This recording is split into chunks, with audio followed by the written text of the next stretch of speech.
السلام علیکم ورحمۃ اللہ، میرے پیارے بھائی، کتنی پیاری پوسٹ آپ نے لگائی ہے۔ آپ اس کے اوپر غور بھی کریں کہ اس کا کیا معنی ہے کہ جہنمیوں کا ایک قول نقل ہوا ہے اور چیخ چیخ کے وہ کہیں گے کہ کاش ہم نے اللہ کی اطاعت کی ہوتی، کاش ہم نے رسول صلی اللہ علیہ وآلہ وسلم کی اطاعت کی ہوتی تو آج جہنمیوں میں سے نہ ہوتے۔ اور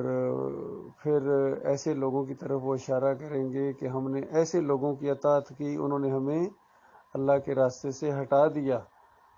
اور ان کے یعنی چہرے آگ کے اوپر الٹ پلٹ جب کیے جائیں گے تو حسرت سے ان کے اندر سے یہ ہوک نکلے گی کہ کاش ہم نے یعنی اللہ کی اطاعت کی ہوتی اور اللہ کے رسول کی اطاعت کی ہوتی۔ اور پھر آتا آگے، یہ تو خیر ایک آیت ہے، دوسری آگے آیت ہے کہ کاش ہم نے فلاں کی بات نہ مانی ہوتی، فلاں کی بات نہ مانی ہے تو اس نے ایمان کے بعد ہمیں پھر کافر بنا دیا، پھر مشرک بنا دیا۔ تو یہی تو بات آپ کے سامنے رکھی جا رہی ہے کہ کس طرح ایمان کے اوپر یہ جماعت کھڑی ہوئی تھی، اور ایمان عقیدہ کتنا صاف تھا۔ باقی عمل کی کوتاہیاں تھیں، ہم سب محسوس کر رہے تھے، ہر ایک کے اندر ہوتی ہے۔ کلو ابن آدم الخطاؤن و خیر الخطاؤن التوابون، کہ آدم کا ہر بچہ خطا کا پتلا ہے، اس سے گناہ سرزد ہو جاتے ہیں، اس کو ڈٹ نہیں جانا چاہیے، اس کو توبہ استغفار کرنی چاہیے۔ بہترین لوگ وہ ہوتے ہیں جو اپنی غلطی کو مان لیں، اور خاص کر عقیدے کی غلطی۔ اور بھائی نشاندہی بھی کر رہے ہیں کہ آپ کے اندر یہ عقیدے کی غلطی آ گئی ہے، یہ سجدہ تعظیمی کا شرک آپ لوگ پھیلا رہے ہیں۔ آپ کے امیر یعنی جن کو آپ امیر کہتے ہیں، محمد حنیف صاحب، اس نے اس شرک کو ایجاد کیا اور ڈنڈے کے زور سے بنوایا، تو آپ نے ان کی اطاعت کر لی، اللہ اور اللہ کے رسول کی اطاعت نہیں کی۔ اللہ کا کیا حکم ہے قرآن کے اندر؟ اللہ کی کتاب کیا کہتی ہے سجدے کے معاملے میں؟ کہ اللہ کے علاوہ کسی اور کو ہے؟ کسی نبی نے، کسی ولی نے اس کی تعلیم دی ہے یا کیا ہے؟ سوال ہی پیدا نہیں ہوتا۔ بلکہ ہر جگہ قرآن میں یہی مسئلہ ثابت ہے۔ سورہ مریم 58 نمبر آیت پڑھو، سارے انبیاء جب ان کے سامنے اللہ کی نشانیاں آتی تھیں تو اس کے بعد اللہ کے سامنے سجدہ ریز ہو جاتے تھے سارے انبیاء۔ اس میں یعقوب علیہ السلام کا نام تک آیا سارے، اور دوسرے انبیاء کا ذکر ہے۔ جلیل القدر بڑے بڑے انبیاء کا نام ہے، اور باقی سب کی طرف اشارہ ہے کہ سارے انبیاء یہی کرتے تھے جب ان کے سامنے اللہ کی نشانیاں آتی تھیں۔ تو یہ یوسف علیہ السلام کا اقتدار میں جانا اور سارے معاملات ان کو نبوت ملنا، یہ اللہ کی بہت بڑی نشانیوں میں سے تھی کہ اللہ تعالیٰ کتنی قدرت والا ہے، کتنے علم والا ہے، کہ پہلے خواب کے ذریعے جس انداز سے بات بتائی، وہاں عزت اور فضیلت کا ایک انداز ہے۔ یہ نہیں کہ کوئی سورج چاند ستارے نیچے سجدہ کرنے آ گئے تھے، یہ خواب دیکھا تھا یوسف علیہ السلام نے، لی ساجدین جو کہا، خواب تھا۔ خواب، خواب میں کوئی چیز آیا نہیں کرتی ہے، خواب دیکھنے والا خواب دیکھتا ہے۔ تو وہ ایک انداز تھا ان کی فضیلت کا۔ تو یعقوب علیہ السلام نے 6 نمبر آیت کے اندر اس کا مطلب بھی بتا دیا کہ میرے بچے، اس کا یہ مطلب ہے تجھے اللہ تعالیٰ منتخب کرے گا، تجھے نبی بنائے گا، اور تمہارے اوپر اس طرح اپنی رحمتوں کی بارش کرے گا جس طرح ابراہیم علیہ السلام اور اسحاق علیہ السلام کے اوپر، اور اپنا نام بھی لیا کہ میرے خاندان کے اوپر بھی اللہ تعالیٰ اس طرح اپنی نعمتوں کی تکمیل کرے گا، کہ یعنی مجھے نبی بنایا، آگے میرے بیٹے کو نبی بنائے گا۔ اللہ تعالیٰ کتنا بڑا کام لے گا ہم سے، ہمارے اس خاندان سے۔ تو یہ انداز ہے اس بات کا، وہاں معنی مفہوم ہے۔ تو بتائیے اب ہم یعقوب علیہ السلام کی بات مانیں جس کو اللہ نے نقل کیا؟ بتائیے، بات یعقوب علیہ السلام کی، اور پھر وہ تعبیر بھی اس کی تعویل بھی یعنی اللہ نے یعقوب علیہ السلام کو بتائی، جلیل القدر نبی کو، کیونکہ ایک بات اس میں ایسی ہے جو بغیر وحی کے پیغمبر اپنی فہم و فراست سے نہیں کہہ سکتے۔ وہ بات کہ تجھے اللہ نبی بنائے گا، تجھے منتخب کرے گا،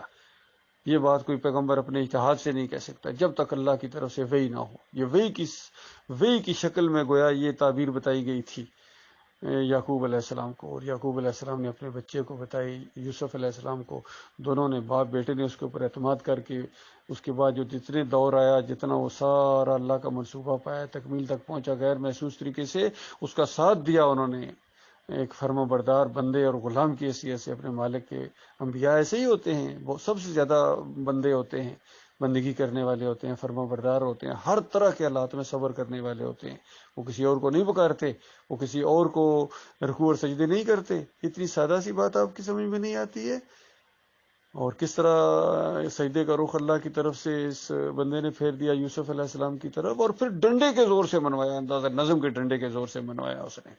تو کتنے کمزور ہیں یہ لوگ، یہ کیسے جہاد کریں گے اللہ کے راستے میں، یہ کیسے رنگے جہاں بدلیں گے؟ یہ جو اپنے ایک امیر کا پریشر نہیں برداشت کر سکے، وہ پھر ملکی پریشر کیسے برداشت کریں گے، پھر انٹرنیشنل پریشر کیسے برداشت کریں گے جب ان کے اوپر آئے گا؟ تو ایسوں سے اللہ نے اپنے دین کا کام لینا تھا، اس لیے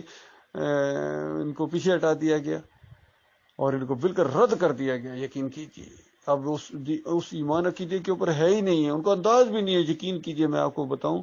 کہ وہاں علی سوجل میں کچھ لوگ تھے، انہوں نے ہمارے ایک ساتھی کو بتایا، اس نے کہا وہ دور گزر گیا ڈاکٹر عثمانی رحمۃ اللہ علیہ کا اور ان کے ساتھیوں کا، وہ اور تھے، تم لوگ اور، تمہارا انداز ہی اور ہے، تمہارے محمد حنیف کا انداز ہی اور ہے، تم لوگوں کا، تم وہ نہیں ہو۔ یقین کیجیے ایک دیوبندی عالم نے یہ بات ہمارے ایک ساتھی کو کہی، اس نے کہا وہ بات اور تھی، اب تمہارا مسئلہ اور ہے۔ تو یہ معاملہ واقعی اسی طریقے سے ہوا ہے، مجاہدوں کو مجاور بنا دیا گیا اور بالکل کان پر جوں تک نہیں رینگ رہی ہے۔ کب سے آپ کو سمجھایا جا رہا ہے، بالکل ایسا لگتا ہے جہنم کی آگ کے اندر جانے کے لیے آپ بالکل ریڈی ہیں، اور یاد رکھنا مرنے کے ساتھ اتر جاؤ گے، جیسی ادھر موت آئے گی ٹھک ادھر جا کے آنکھ کھولے گی جہنم کی آگ کے اندر، اس شرک کی وجہ سے، اور شرک کرنے والے ان طاغوتوں کو اپنا امیر اور لیڈر ماننے کی وجہ سے انہی کے ساتھ رہنا پڑے گا، کیونکہ یہ اللہ کا آخری فیصلہ ہے، والذین کفروا اولیاءہم الطاغوت، کہ جو ان طاغوتوں کو اپنا امیر بنائے، اپنا لیڈر بنائے، ان کے پیچھے نمازیں پڑھے اور ان کے لیے دل میں ادب و احترام رکھے، ان طاغوتوں کے لیے جنہوں نے اللہ کے دین کا رخ پھیر دیا، کتاب اللہ سے ہٹا کے اپنی بندگی کروائی، اپنی بات بنوائی، تو مالک فرماتا ہے یہ سارے کافر ہیں اور ان کو ہمیشہ کی آگ کے اندر رہنا پڑے گا ان طاغوتوں کے ساتھ۔ یہ بہت خوفناک انجام ہے۔ میرے پیارے بھائیوں، آپ سے مددی ہے، یقین کیجیے ہمیں آپ سے کچھ بھی نہیں لینا ہے، ہمیں کچھ بھی نہیں چاہیے آپ لوگوں سے، ہمارا مالک ہمیں بہت کچھ دے گا، اور بہت کچھ اس نے دیا ہوا، الحمدللہ اس کے احسانات دن بدن بڑھتے چلے جا رہے ہیں، یہ اسی کا حکم ہے، ورنہ ہم کبھی آپ کو یہ بات نہ بتاتے۔ یہ اس کا حکم ہے کہ میرے ان بندوں کو بتاؤ کہ اس کے بعد ان کے خلاف کتنا خوفناک مقدمہ قائم ہونے والا ہے، اور یہ گواہیاں پڑیں گی، یہی باتیں سب کچھ وہاں یاد آئیں گی، لیکن وہ وقت واپسی کا نہیں ہوگا، وہ وقت ماننے کا بھی نہیں ہوگا، وہ وقت ہوگا بھگتنے کا، اللہ کے عذاب کا کوڑا جب حرکت میں آئے گا، خون اور پیپ کی وادیوں کے اندر جب گھسیٹا جائے گا، دھکیلا جائے گا اور کہا جائے گا چکھ مزے، ایمان کے بعد پھر کافر ہو گئے تھے، من النور الی الظلمات چلے گئے تھے، یعنی نور ایمان کا نور تھا، روشنی تھی، تمہیں بالکل صاف بتا دیا گیا تھا، اس کے بعد پھر کافر ہو گئے تھے، پھر سجدے تعظیمی تم نے ثابت کرنے کی شروع کر دی، اور پھر تم نے اپنی تفسیر کے اندر بھی لکھ دیا دعوت القرآن اندزل کے، دعوت القرآن نام دیکھیے کتنا بہترین، کہ قرآن کی یہ دعوت ہے، گویا یہ بتائی جا رہی ہے پورے قرآن کا نچوڑ یہ ہے، تو اس میں شرک عقیدہ ڈال دیا کہ قرآن کا یہ نچوڑ ہے، یہ دعوت ہے قرآن کی کہ نبیوں کو سجدے کرتے ہیں، یہ نچوڑ نکالا دعوت القرآن کا۔ اللہ کے بندو کچھ تو خوف کرو اللہ کا، کچھ تو، وہ تمہارا دماغ بالکل کام نہیں کر رہا ہے ذرا برابر، نہ خود دماغ سے سوچ رہے ہو، نہ اپنے بھائیوں کی بات سن رہے ہو۔ اسی لیے سورہ ملک کے اندر آیا، جہنمی کہیں گے کاش اپنے دماغ کو استعمال کرتے، اپنی عقل کو استعمال کرتے، کاش کسی کی بات سنی ہوتی، آج جہنمیوں میں سے نہ ہوتے۔ ابھی بھی وقت ہے، للہ معافی مانگو، پلٹو ایمان خالق کی طرف واپس آ جاؤ۔